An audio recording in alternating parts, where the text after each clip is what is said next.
Oportunidade de compartilhá-lo no devocional na rádio, e eu queria compartilhar com vocês aqui. Está lá em Colossenses, capítulo 3.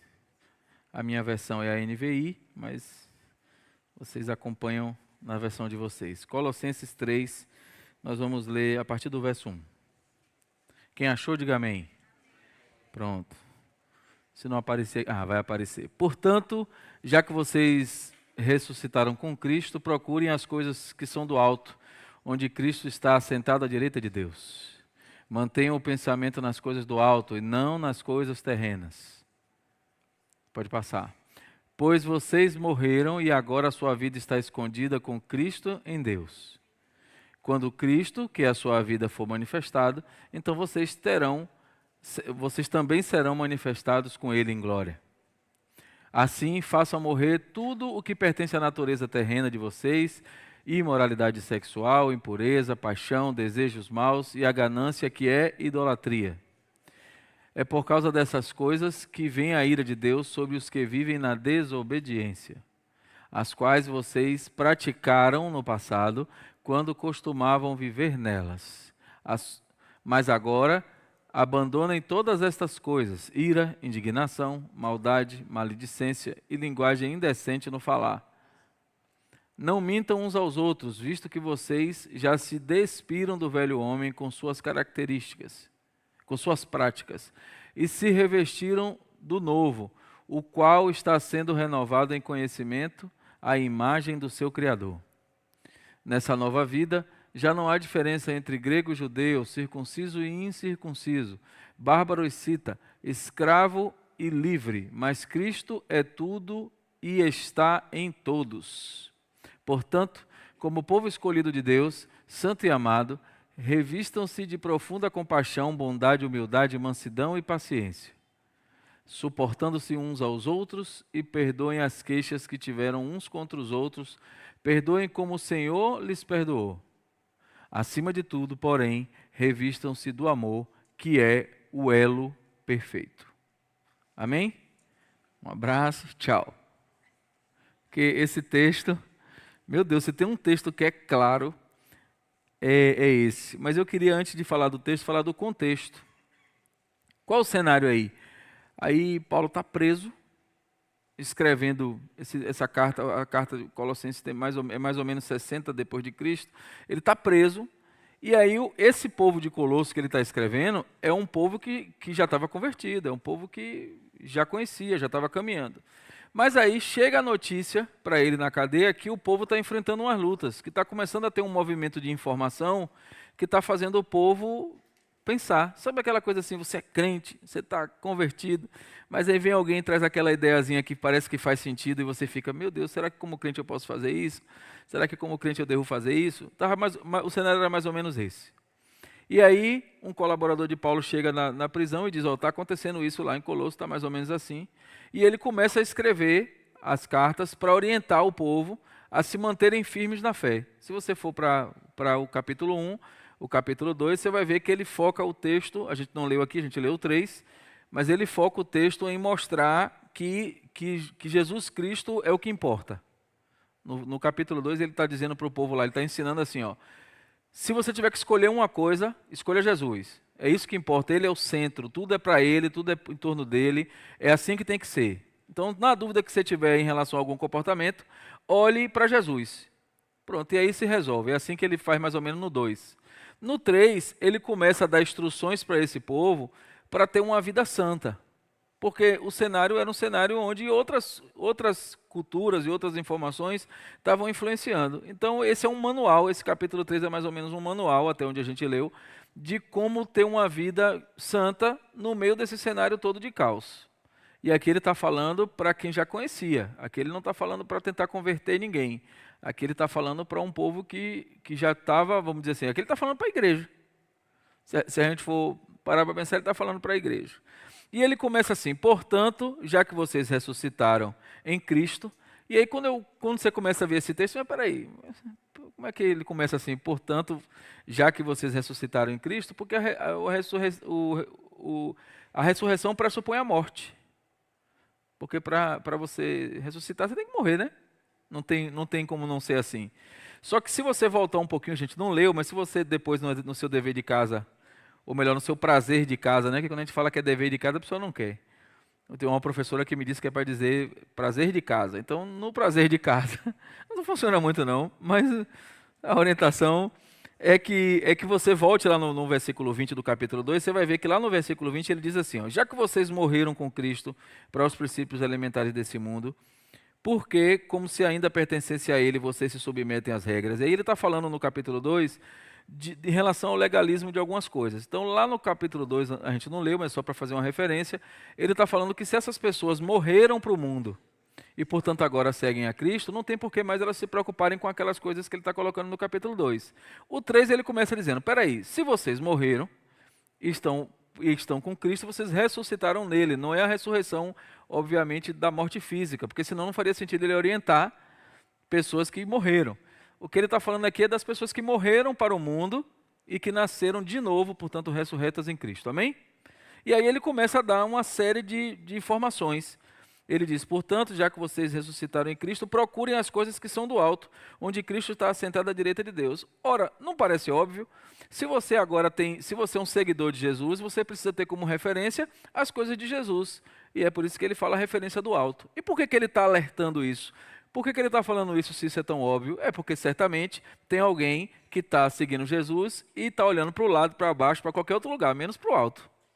Se estivesse olhando, ele não precisava alertar. O que é que esse povo está passando aqui? Esse povo está tendo a oportunidade de ter acesso a tantas informações. E olha que aqui não tinha internet, aqui não tinha WhatsApp, não tinha Instagram, não tinha Google, não tinha nada. E esse povo já estava recebendo um volume de informação tão grande que fez com que ele se preocupasse em escrever uma carta para orientar. Então, será que nos dias de hoje a gente precisa dessa orientação com o volume de informação que a gente tem? Então, o fato de você ser crente, estar na igreja, estar convertido, ele não te libera pelo contrário, faz com que você seja um alvo mais especial dessa enxurrada de informações. E aí, se você não tiver com a mente conectada, você vai acabar dando mais importância e tempo às informações que não te levam para lugar nenhum. E aqui o que ele está dizendo para esse povo? Presta atenção, vocês precisam se conectar no que vem do alto. E isso elimina qualquer outra possibilidade. É para esquecer mesmo o resto. É para se conectar com o que vem do alto. Aí ele diz, mantenha o pensamento nas coisas do alto e não nas coisas terrenas. Não parece óbvio para alguém que tem Jesus como Senhor e Salvador? Porque para mim parece óbvio. A pessoa que tem Jesus como Senhor e Salvador, ter o olhar para o alto. Só que na vida real, ela é tão diferente, às vezes, da teoria, porque quando a gente vai olhar para a teoria, todo mundo sabe o que tem que fazer, como tem que se comportar, o que não pode fazer, todo cristão sabe, a Bíblia já mostra. O difícil é executar isso no mundo real. Quando a gente está lá fora, quando a gente está tentado lá fora, quando a gente está sendo pressionado, de repente, no trabalho ou em alguma situação, quando a gente está enfrentando uma luta, quando a gente está passando uma situação que aparentemente está tudo bem, mas de repente acontece uma coisa ruim. E aí o que ele está dizendo é, foco nas coisas do alto. Pois vocês morreram e agora sua vida está escondida em Cristo. Então, se você já morreu e renasceu com Jesus, não importa mais a vida que você tinha antes. E não importa mesmo. Hoje eu ouvi uma pregação, durante o dia eu ouço muitas pregações, e uma pastora estava pregando dizendo o seguinte, que quando a gente começa a fazer as coisas do reino, e isso começa a funcionar e a dar certo, isso incomoda as pessoas no mundo e também incomoda as pessoas na igreja que não estão fazendo. Porque quando você começa a fazer algo conectado com o reino, você de certa forma cria uma referência de como é trabalhar para o reino, e isso expõe quem não está trabalhando para o reino. Porque se a pessoa está só frequentando a igreja ali, mais ou menos, vai quando pode, está ali frequentando, ela automaticamente vai ser comparada, mesmo que a gente não queira de uma forma proposital, ela vai ser sempre comparada àquela pessoa que está produzindo no reino. Porque existe uma referência de produção no reino. E aí ela diz, se você está crescendo, se você está avançando em Jesus, e você está percebendo que pessoas estão se afastando de você, estão ficando para trás, não se preocupe, porque o local onde você vai avançar, onde Deus quer, essas pessoas não podem estar. Porque das duas uma, ou você vai influenciá-las para que elas entrem na engrenagem do reino e cresçam com você, ou elas vão te influenciar para que você recue. No meio do caminho não vai ficar. Então, quando Deus percebe que essa influência está acontecendo no sentido negativo. Em muitas situações, essas pessoas são afastadas da convivência, convive menos, anda menos, você começa a perceber a diferença, porque você está avançando num nível que essa pessoa não quer ir. Então, a pastora dizia, não se preocupe, porque quanto mais você cresce no reino, é natural que Deus te conecte com pessoas que estão mais conectadas com o propósito que você está. E essas pessoas precisam estar num nível de conexão com Deus igual ao seu. Então, se uma pessoa chegou recente na igreja, está ali, assim, não está ainda madura na fé e tal, você vai conviver com ela por um tempo. Se depois você quiser avançar e ela não quiser, ela não vai te acompanhar. E não há mal nisso, ela vai levar um tempo diferente do seu para alcançar, de repente, o propósito com Deus em uma outra área, então ela precisa seguir uma outra direção. Então, nem sempre, quando você diminui a intensidade do relacionamento com alguém, não quer dizer que as partes se desviaram ou que alguém não presta mais. De repente, é só para um propósito. Se Deus está te levantando para um outro propósito, naquela direção, é você que tem que ir sozinho, aquela outra pessoa não pode ir. O que importa é que essas duas pessoas estejam sempre olhando para o alto. Se as duas estiverem olhando para o alto, cada um na sua direção, às vezes na mesma igreja, vão crescer no reino de jeitos diferentes, mas as duas crescendo para o mesmo lugar, para o reino. E é essa a preocupação que a gente tem que ter. E aí ele diz, quando Cristo que é a sua vida, e aí só faz sentido se ele é a sua vida, então isso precisa ficar claro, quando Cristo que é a sua vida for manifestada, então vocês também serão manifestados com ele em glória. Então assim, não se preocupe com ser reconhecido, não se preocupe se as pessoas estão vendo o que você está fazendo para o reino, não se preocupe com nada disso, porque quando a manifestação de Jesus acontecer em glória, é lá que você vai ter reconhecimento, e acabou. Então não fique se preocupando se está funcionando, se as pessoas estão vendo que você está trabalhando, esquece isso, olha para o alto e recebe do alto as direções do que você tem que fazer, o resto é o resto. Vai dar certo, vai ter luta, às vezes você vai enfrentar uma prova que dá vontade de recuar, de desistir. Essa semana mesmo aconteceu um negócio interessante comigo. Eu tinha uma reunião muito importante em Salvador, o pastor vai dar risada disso. Eu tenho uma reunião muito importante em Salvador, mas muito importante, eu tinha que estar lá 10 horas da manhã, ali perto da região ali do Hospital São Rafael. Então eu saí, me arrumei cedo, todo cuidado disso, vou sair 8, nem que eu fique 1 hora lá esperando, mas é melhor do que... E eu fiz tudo direitinho como tinha que fazer. Entrei no carro, liguei o carro e fui embora. Quando eu cheguei na Estrada do Coco, atravessando a Torre de Pizza, o carro começou a engasgar e morreu no meio da Estrada do Coco. Atravessou assim no meio da Estrada do Coco. Aí a primeira coisa que eu pensei foi, Satanás. Foi a primeira coisa que eu pensei, porque eu saí de casa, o carro funcionando, tudo certo, eu cedo. Eu falei, isso aqui não pode ser um problema mecânico do carro, não pode. Aí eu parei o carro, aí quando eu parei o carro, eu desci, eu mesmo fui empurrando. Aí já parou um carro do lado, uma moça parou e falou assim, o senhor quer ajuda? Eu digo, quero. Aí o rapaz já desceu, já empurrou. Apareceu um bocado de gente. E aí empurrou o carro, aí eu fui indo para o canto assim, indo para o canto eu tentei pegar, ele pegou. Aí eu falei, pegou. Então eu vou encostar ele mais lá na frente, vou largar ele em algum lugar, vou pegar um metrô, um Uber, depois eu conserto o carro, porque o importante era eu chegar na reunião. Só que ele pegou tão bonitinho e ficou tão bonito que eu falei, eu vou com ele até lá agora. Não vou deixar ele aí mais não. Aí eu andei, papai. Quando chegou na frente do hospital aeroporto, ele encascou e... Aí eu falei, deixa eu ligar para alguém que pode falar comigo algo que pode somar, porque se eu ligar para alguém, se eu ligar aqui para o mecânico, ele vai falar alguma coisa ruim. Se eu ligar para alguém que teve alguma história com essa recente, vai me influenciar para o mal. Aí eu liguei para quem? Liguei para o pastor. Pastor, tudo bem, não é só porque o carro parou aqui, eu estou achando uma forma aqui de resolver para ir para a reunião, mas assim, para a gente trocar ideia até a raiva passar. Basicamente foi isso. Aí no meio da conversa, eu conversando com ele e orando, falando, Deus, está errado. Eu saí no horário, eu programei direitinho, eu fui extremamente disciplinado, o carro estava funcionando, está tudo normal.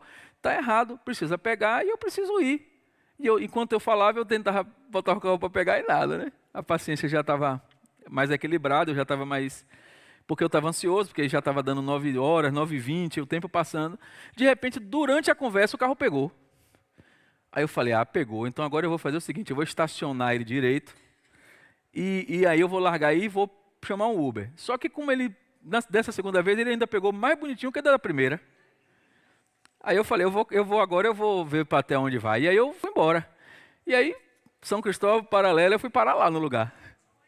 Aí, alguns metros antes, eu parei, porque tinha um amigo que ia comigo na reunião, então eu parei um pouco antes para a gente entrar num carro só e chegar junto lá. E aí eu fui para a reunião e tal, passou a reunião, quando deu meio-dia, ele me trouxe de volta até onde o meu carro estava. Ele fez, e aí, subiu? Eu digo, não, e aí pode ir embora. Eu tenho certeza que vai pegar. Era só para me tirar sério da reunião, só para tirar meu foco da reunião. A reunião já passou, já deu tudo certo, então agora eu tenho certeza que vai bater lá e vai pegar. Se eu tirar a bateria, se eu tirar o motor, vai bater, vai pegar. Que era só para me aborrecer, pode ter certeza que era. Ele achou que eu estava falando com tanta convicção que ele me largou lá e foi embora. Nem esperou para ver o que ia acontecer. Eu bati a chave no carro, o carro pegou e eu vim para casa. Isso faz 2 dias e de lá para cá ele não parou mais nenhuma vez. Era só para tirar o meu foco da ida da reunião. Quando eu voltei da reunião, ele já pegou e já não deu problema nenhum. Se naquele momento ali eu dissesse, mas rapaz, que droga, o carro quebrou na hora da reunião e começasse a reclamar, começasse a achar ruim, fosse chamar mecânico, fosse ligar para cancelar a reunião, ia estragar todo o planejamento que Deus já tinha feito para aquela reunião. E eu disse, ó Deus, se eu tiver que perder a reunião, está tudo certo. Minha oração foi assim, Senhor, se tiver que perder, está tudo certo. Cristiano está lá, ele resolve sem mim, que é a outra pessoa que está conduzindo o projeto comigo. Eu digo, ó, se eu não for e Cristiano chegar, está tudo certo. Então, se o senhor fizer Cristiano chegar lá, pode me deixar aqui, não tem problema não. Já saí do meio da estrada do coco, já não estou mais preocupado. E na hora que eu orei desse jeito, dizendo para Deus que já não me importava me chatear com aquilo, mas sim que o resultado final fosse bom, o carro pegou e não parou mais. Por quê? Eu atribuo ao fato de, naquele momento de preocupação, eu olhei para o alto. É exatamente o que esse texto manda fazer. Eu olhei para o alto, porque eu disse, Senhor, ainda que não tenha Uber, ainda que eu não consiga pegar, ainda que eu não chegue para a reunião, vai dar certo, porque Cristiano vai chegar e vai tudo funcionar. E eu acredito que era capaz até do próprio cliente lá cancelar a reunião por alguma razão, porque eu não ia chegar. Mas errado eu sabia que não ia dar. Então, porque eu já tinha orado por essa reunião, eu já tinha jejuado por essa reunião, havia todo um propósito durante a semana para essa reunião que não fazia sentido não funcionar, porque Satanás puxou um cabo lá do carro. Não tem sentido, né? Então ele diz, assim façam, morrer tudo o que pertence à natureza terrena de vocês, imoralidade sexual, impureza, paixão, desejos maus e a ganância, que é a idolatria. Aqui ele faz uma pequena lista, depois ele lista outras coisas, ele faz uma pequena lista, porque eram esses os problemas que estavam mais afligindo o povo daquele momento ali.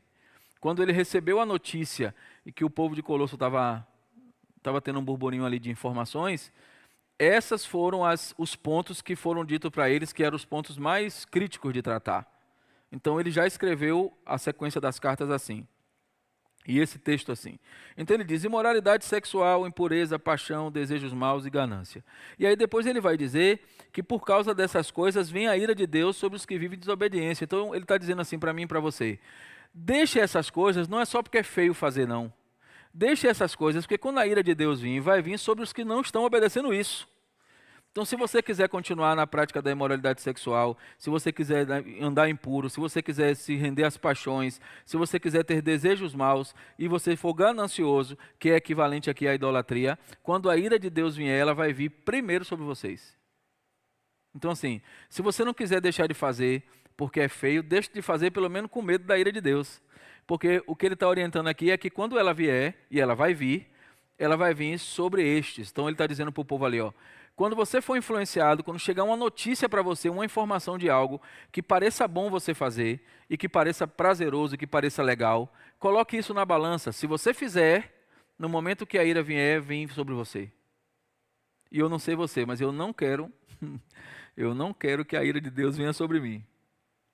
E a gente precisa começar a pensar sobre isso, não com medo da ira, mas em que essa ira e essa prática desse pecado vai nos levar. Porque você pode estar todo direitinho e aí, receber uma influência aqui, você vai fazer uma dessas coisas, e se for naquele momento que Jesus voltar, já foi. Então o que ele está dizendo é, permaneça firme.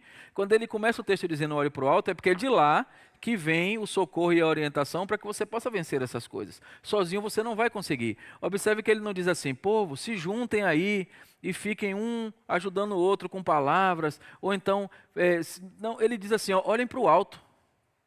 Porque isso inclusive faz com que eu e você possamos recorrer a essa ajuda sozinhos. Porque se você estiver num lugar sozinho, e não tiver ninguém, você vai fazer como? Então o que ele está dizendo é olhe para o alto, nem é olhem, é olhe para o alto, para que você possa usar esse recurso em qualquer momento que for necessário usar. Porque é um recurso que está 24 horas por dia, 7 dias por semana disponível para você. E é incrível você pensar que qualquer hora do dia ou da noite, você pede a Deus essa ajuda e Ele olha para você e ajuda você. Ele não faz assim, se junta ali para eu aproveitar e ajudar tudo de uma vez só. Não, não tem isso não, é você conectado. E Ele diz, é por causa dessas coisas que vem a ira de Deus sobre os que vivem na desobediência, as quais praticavam no passado quando costumavam viver nelas. É por isso que ele começa o texto dizendo, já que vocês ressuscitaram, lembra que ele diz assim, portanto, vocês que ressuscitaram. Por que ele está dizendo isso? Porque essas práticas que ele está orientando não fazer, faziam parte da vida dessas pessoas antes de Jesus, antes delas de se converterem, antes da vida anterior que elas tinham. Então, o que ele está dizendo é, não faz sentido nem vocês olharem para essas coisas, porque essas coisas fazem parte da vida de vocês de antes. Ah, pastor, mas assim, eu me converti, mas eu ainda estou exposto a essas coisas. Para mim ainda é difícil lidar com essas coisas. É por isso que ele não diz seja forte, ele diz olhe para o alto. Porque se depender de mim e de você, a depender da situação, a gente não vai conseguir lidar. Observe que ele está escrevendo para um povo que ele podia dizer assim, ó, fiquem firmes, vocês são fortes, como algumas pregações estão dizendo por aí. Porque você é o centro, porque... Não é não. O que ele está dizendo é você é fraco mesmo. Você tem que olhar para o alto. Se você não olhar para o alto, vai dar ruim. Você precisa entender que se você não olhar para o alto e não estiver fortalecido do alto, na hora que a tentação vier, você pode vencer uma coisa e cair em outra, às vezes até mais simples e mais boba. Mas se aquilo mexe com você, você vai cair. E aí ele diz, mas agora abandonem todas essas coisas. Observe que ele faz uma outra lista. Ele diz ira, indignação, maldade, maledicência e linguagem indecente no falar. Observe que na primeira lista de coisas, ele fala de coisas mais que você pode viver mais carnais, assim, mais que você, quando ele fala da imoralidade sexual, ele está falando de uma coisa que você fisicamente faz. Nessa segunda lista, ele já fala de coisas que estão mais ligadas a comportamento. E aí ele fala ira. Então, a gente não tem esse problema, né? Que na igreja de hoje não tem gente que fica nervoso, que se ira. Não tem. A gente está livre disso. Indignação e maldade, não tem também. Na igreja de hoje não tem. Então, está tranquilo. Maledicência, linguagem indecente no falar. Esse daqui, então, eu considero especial, sobretudo no Brasil. Eu não tenho experiência com povos de fora morando lá, tenho contato com pessoas, mas eu vejo que é uma coisa muito comum para o brasileiro usar o que a gente costuma chamar de palavrão, ou de gíria, ou de coisa, como se fosse algo normal. E a gente acaba, depois que se convertendo, acaba tendo alguma dificuldade para tirar isso do nosso vocabulário. O que ele está dizendo é linguagem indecente no falar vai também atrair sobre você a ira de Deus.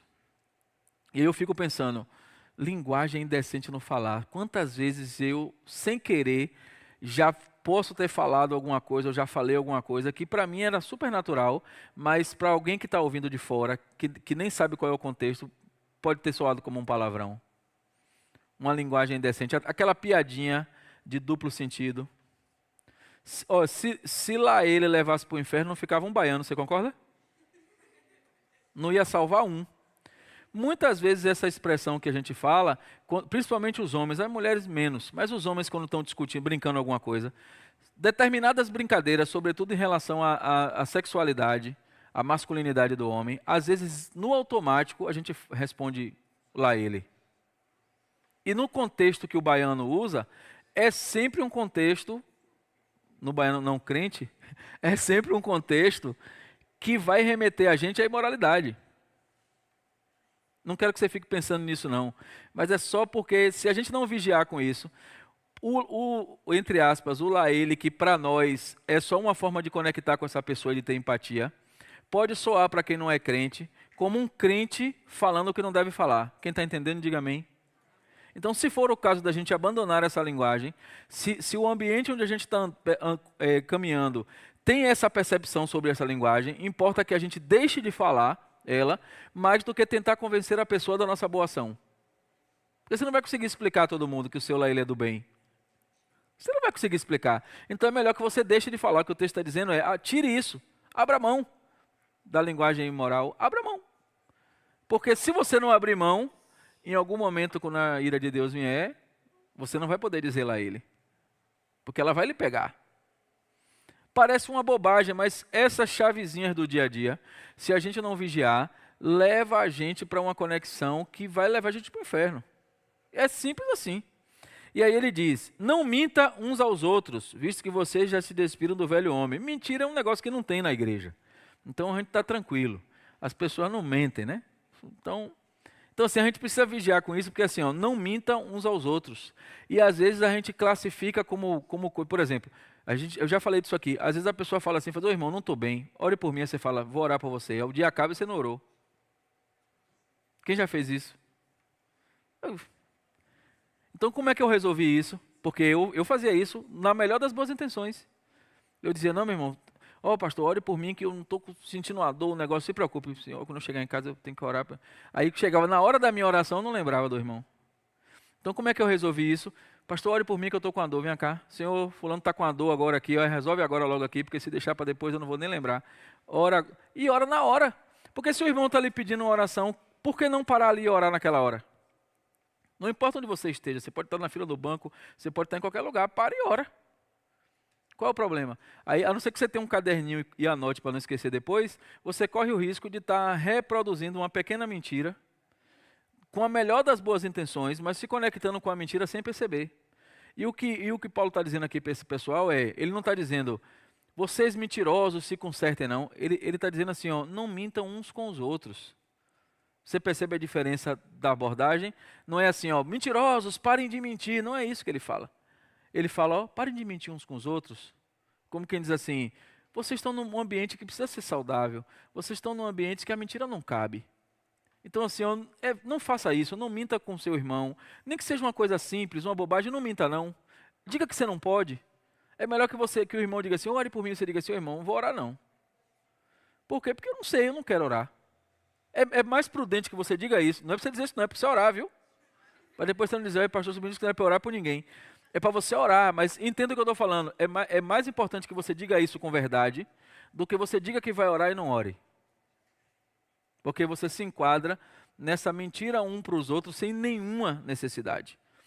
E aí ele diz, não mintam uns aos outros, visto que vocês já se despiram do velho homem com suas práticas e se revestiram do novo, a imagem do Criador. Você só vai deixar de fazer isso se você de fato tiver deixado o velho homem para trás.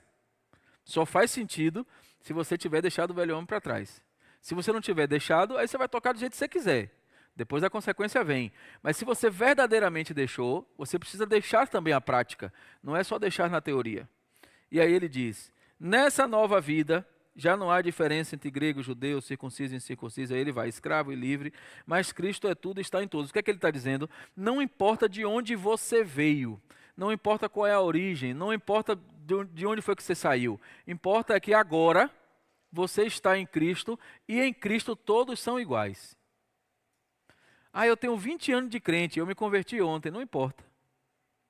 Aceitou Jesus, entrou no mesmo pacote de filho. O pacote de filho é igual, não tem negócio de tempo de experiência. Então, você que está há 30 anos no Evangelho, se você desviar, você vai para o inferno, para o mesmo lugar. Talvez até tenha um lugar VIP no inferno para você, porque você ficou tanto tempo com Jesus, talvez tenha até um lugar VIP para você lá, em relação ao que ainda não aceitou Jesus. Agora, o oposto não é verdadeiro. Quando você se converte, você que tem 1 ano, 1 dia, 1 hora, 1 minuto de convertido, e você que tem 30 anos, para Jesus é exatamente a mesma coisa, você é salvo. E aí o que é que Paulo está dizendo aqui? Não importa de onde vocês vieram, não importa quem são vocês, não importa se vocês são mais ricos ou mais pobres, não importa qual é a origem de vocês. Importa que se vocês têm Jesus, vocês precisam fazer aquilo que quem tem Jesus faz. Ele nem está dizendo que é fácil, mas ele está dizendo que tem que fazer. Então importa que a gente comece a olhar e comece a ter atitudes que deixem para trás aquilo que não agrada a Jesus mesmo. Alguém vai dizer assim, poxa, fulano antes de ser crente era até mais legal, conversava mais, brincava mais, depois que ficou crente. Porque aquelas coisas que faziam aquelas pessoas verem legais em você, eram coisas que estavam te levando para o inferno. Se importa você tirar, tire. Essas pessoas que vão achar você diferente, é elas que têm que fazer o upgrade para Cristo. É elas que têm que se conectar com esse Cristo que mudou você, e não o contrário. Porque senão a gente vai começar a negar Cristo para agradar pessoas. E o que o texto está dizendo é, olhem para o alto. O texto começa dizendo isso. E aí ele diz, portanto, como povo escolhido de Deus, santo e amado, revistam-se da profunda compaixão. Aí ele dá uma série de coisas que são verdadeiros ingredientes para a gente deixar de fazer as coisas que ele falou antes para deixar de fazer. Ele diz, portanto, como povo escolhido, santo e amado, revistam-se da profunda compaixão, bondade, humildade, mansidão e paciência. Se a gente conseguir reunir um pouquinho dessas 4 características, a gente vai conseguir se relacionar de uma forma santa em qualquer lugar que a gente estiver. Porque o texto diz, seja santo e amado. Aí ele fala, você é santo e amado. Aí ele fala, tenha profunda compaixão.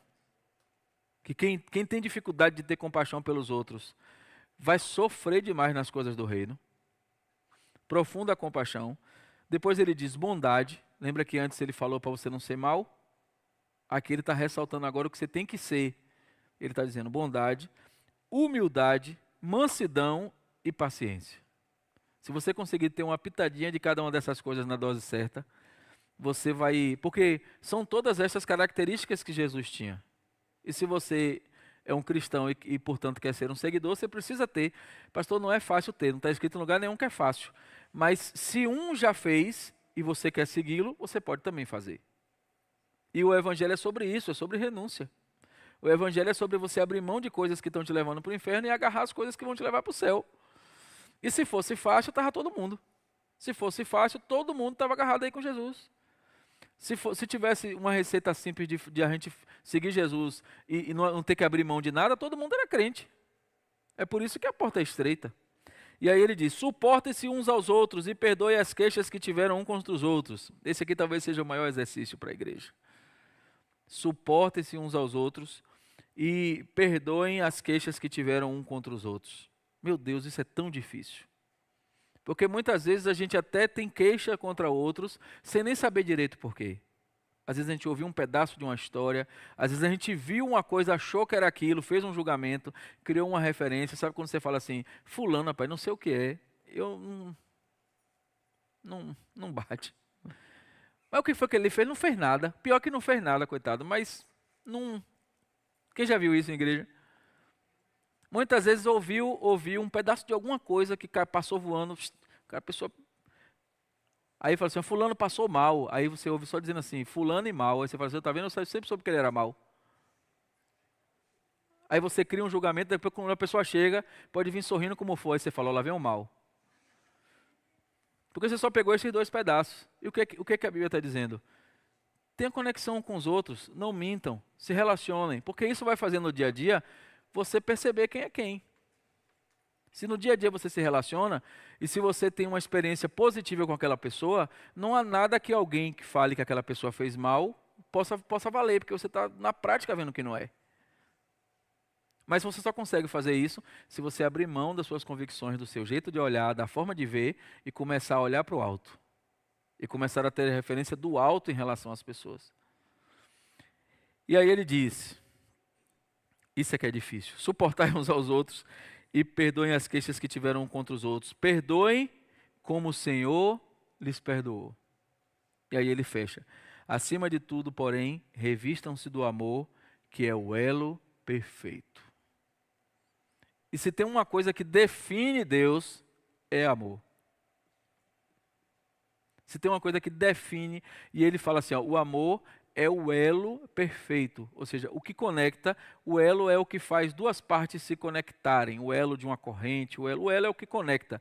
Então, qual é o elo perfeito? O que é que faz um irmão A se conectar com um irmão B, que é totalmente diferente, com naturezas completamente diferentes, com comportamentos diferentes, com sotaques diferentes, com jeito de pensar diferentes? Qual é a única possibilidade de um elo azul conectar com um elo vermelho? Racionalmente não conecta. Racionalmente um irmão acelerado não conecta com um irmão que é mais lerdinho. Racionalmente um irmão que é mais briguento não conecta com um irmão que é mais amoroso e meloso. Não conecta, não dá. O mais briguento vai dizer assim, vixe, já vem fulano, vixe, tudo de fulano é abraçando, pegando, beijando, vixe, que nervoso que dá. Aí o outro que pega fala assim, pô, já vem fulano não dá um abraço, doido para dar um abraço nele, mas todo brabo, todo bruto. Como é que essas 2 pessoas se conectam? Qual é o único elo que pode fazer isso dar certo? É o amor. é o elo que é Jesus. Nós não podemos fabricar um elo para essas coisas. Se você pegar um meloso e um bruto, vai dar ruim. Se você tentar pegar os dois e dizer assim, abraça aí. Sabe os irmãos quando brigavam que as mães diziam assim, minha mãe fazia isso. Abraça seu irmão aí, só solte quando eu mandar. Aí os dois brigavam, ficavam um abraçado com o outro, às vezes na mesma camisa. Meu Deus. Minha mãe botava a gente na mesma camisa. Pegava uma camisa e vestia os dois, sabe? Aí a gente ficava na mesma camisa e dizia assim, ó, só sai daí quando se entender. Aí a gente, um ficava olhando para o outro e dizia, eu não saio daqui. Aí o outro, peça desculpa que aqui já está ficando calor, peça desculpa. Aí o outro dizia, eu não, quem errou foi você que pede. Aí ficava. Aí, quando ficava muito insuportável, aí dizia, eu vou pedir dessa vez, da próxima vez é você que pede. Aí negociava, né? Aí, mãe, eu perdoo. Aí ele e o outro, só um que vai perdoar, aí o outro dizia, eu também perdoo, aí pode sair. Aí saía, dava aquela trégua de 20 minutos, que eu não podia brigar logo depois que voltou, né? Porque senão voltava para a camisa. Tinha que dar uma trégua de 20 minutos ali de paz, e a gente seguia. Mas depois que isso passava, a gente nem lembrava da situação anterior. É como uma criança que você briga, um pai briga com a criança, reclama, coloca no castigo. Quando tira, um minuto depois está, meu pai, eu te amo, não sei o que, brincando, pai, bora para a praia, como se nunca tivesse ficado de castigo. Que elo é esse que faz alguém ter essa conexão? O amor. E aí o que é que Paulo está dizendo aqui para o povo de Colosso? Eu já disse a vocês, eu já sei que vocês estão recebendo influências diversas, eu já disse a vocês qual é o segredo, mas para aplicar esse segredo, para fazer funcionar essa receita de você olhar para o alto, você só vai conseguir se você colocar como elo perfeito, usar como elo algo que é o elo perfeito. Porque ele diz, acima de tudo, porém, ó, então assim, é como se ele estivesse dizendo, de tudo que eu falei para vocês até agora, o mais importante, ou seja, acima de tudo, revistam-se do amor, que é o elo perfeito. Porque na pior das hipóteses, mesmo que você não tenha razão, se você tiver amor, haverá perdão. Se alguém te machucar, se alguém te maltratar, se acontecer algo que deixe você inquieto, e você com toda a razão do mundo tiver amor, é capaz de você chegar lá e dizer, eu quero desculpar se aconteceu alguma coisa, porque ainda que eu acho que eu tenha razão, importa para mim que eu esteja bem com você. Se todos nós colocássemos o amor nessa conexão poderosa que ele é, a gente se aborreceria, porque não tem como não se aborrecer, mas ao mesmo tempo a gente perdoaria com muito mais velocidade.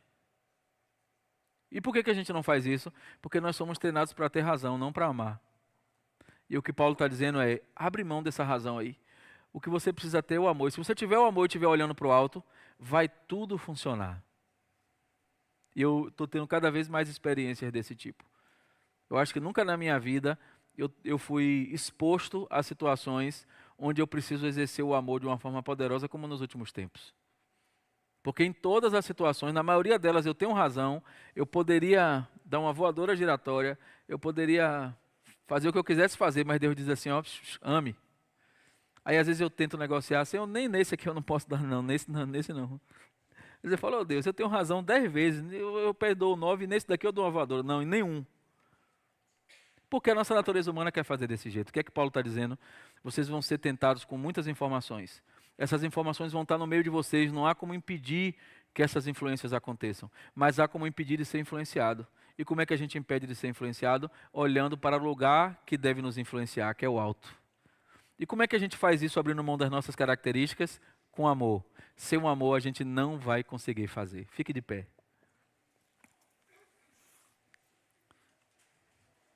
Eu quero orar por você. Essa semana foi uma semana de muitas lutas, de muitas batalhas, de muitas coisas. Muitas situações onde eu, assim, teve coisas que eu falei assim, isso aqui eu vou abrir mão, vou largar de mão, isso aqui não vai dar certo, não, isso aqui eu desisto. Isso aqui... Mas também foi uma semana de muitas situações onde Deus claramente resolveu coisas, claramente organizou coisas, claramente se manifestou. E quando eu meditei nesse texto de manhã, claramente Deus me falou, essas vitórias que você teve essa semana, elas só aconteceram porque você estava olhando para o lugar certo. Claramente Deus falou isso comigo. O que me faz acreditar que as que eu perdi foi porque eu não estava olhando para o lugar certo. Então qual é o nosso exercício? É abrir mão daquilo que parece ser legal olhar e só olhar única e exclusivamente para o alto. E é sobre isso que eu quero orar primeiro. Eu quero orar por você que essa semana teve vitórias e derrotas, mas algumas delas não fizeram sentido para você. E hoje você entendeu que talvez você tenha perdido porque não estava olhando para o lugar certo. E agora você vai valorizar as vitórias que você teve, porque elas aconteceram porque vocês estavam conectados com o alto, do jeito correto. Porque nós estamos sendo influenciados a todo tempo por palavras, por ações, por internet, por vídeos que estão aí para nos desviar. E eles vão ser cada vez mais intensos. Principalmente com as crianças, com os adolescentes, cada vez mais intensos. Mas assim como aquele povo escolheu olhar para o alto, eu escolho olhar para o alto e eu quero orar por você que quer escolher também olhar para o alto, para que as batalhas que vão vir na próxima semana, elas sejam vencidas. Elas não vão deixar de existir, mas elas vão ser vencidas porque você vai olhar para o alto. O pessoal do louvor pode vir para cá. E você também pode já vindo para cá para frente, se você quer orar ou quer receber uma oração de olhar para o alto da forma correta. Você já sabe que tem algumas lutas essa semana que não vai dar. Tem algumas lutas que já se apresentaram para você de um jeito que você já viu que sozinho não vai. E você precisa agora olhar para o alto para que Deus mostre a direção dessas coisas que você tem que fazer. Para que Deus mostre a direção de como você tem que enfrentar essas coisas. Eu quero orar por você. Perceba que não há garantia de que vai ser fácil, mas há garantia de que vai vencer. Então se prepare para ter um processo que às vezes dói um pouco. Mas o resultado final é um resultado de vitória. Eu quero orar por você por isso.